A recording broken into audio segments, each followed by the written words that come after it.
But this is the third area is YouTube's terms of service has recently been updated. Oh. And people are flipping out. Now, YouTube terms of service, the reality is there's probably a lot of shitty things in there.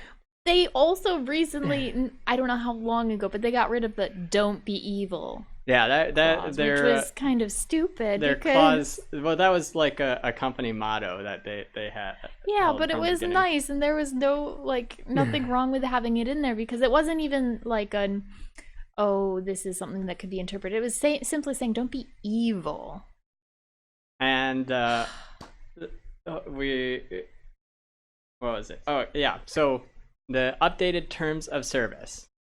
Google has the YouTube, again, this is YouTube still, updated their terms of service where there's a couple of foreboding things. First of all, like I want to preface this, there's probably already a lot of shitty things in there.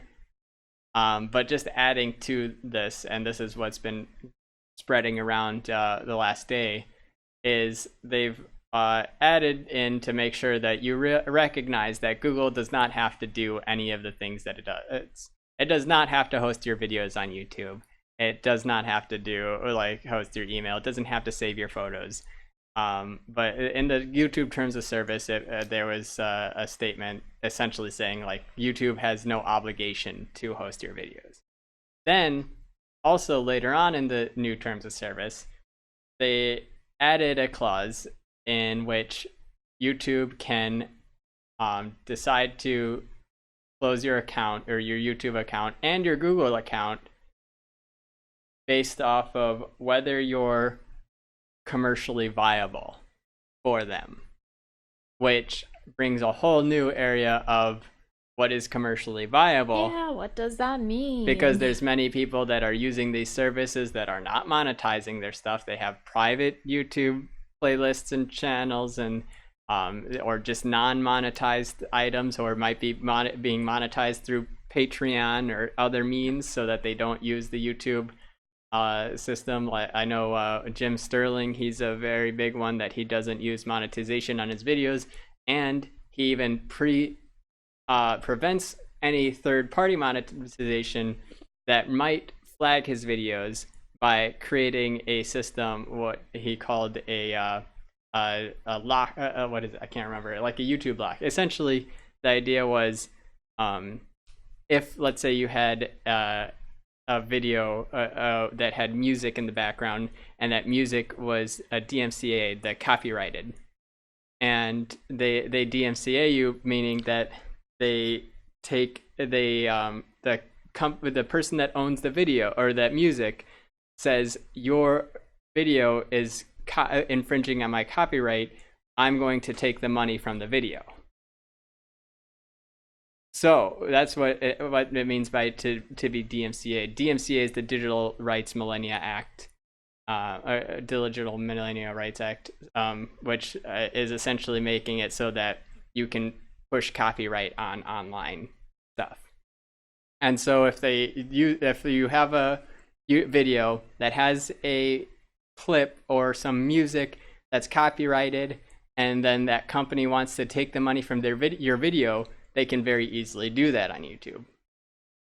But Jim Sterling found out that if you had two different companies, or two different clips or musics from two different companies, and they both try to claim it, then neither of them get any of the money. So and it's he just consistently uses at least two that are prone to doing that. If he thinks that something's going to get copyrighted, he will make sure that nobody's getting the money from it. So there's different things that might make it so that it is not commercially viable for YouTube, in the sense that we're thinking of they're not making money off of this, right? Like that's what we would consider not commercially viable as layman people. Who knows what their interpretation is, and or their intention. Yeah. I think it is loosely termed in part so that they can just have whatever power they want. when things come up, they can just, well, it's fine. It's within our terms of service that you've agreed to by using this. Yeah.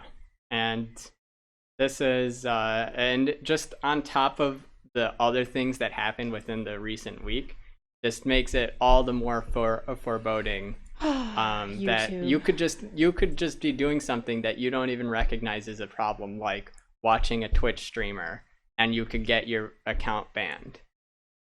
Or not Twitch streamer, watching a YouTube streamer, and you could get your YouTube, and who knows where that change, like when in the future that might change into something in another area. Maybe if you are linked to an app that Google all of a sudden doesn't want to be associated with anymore, but because you linked your account to that app, everybody that linked their account to that app they ban, or something, like just a hypothetical.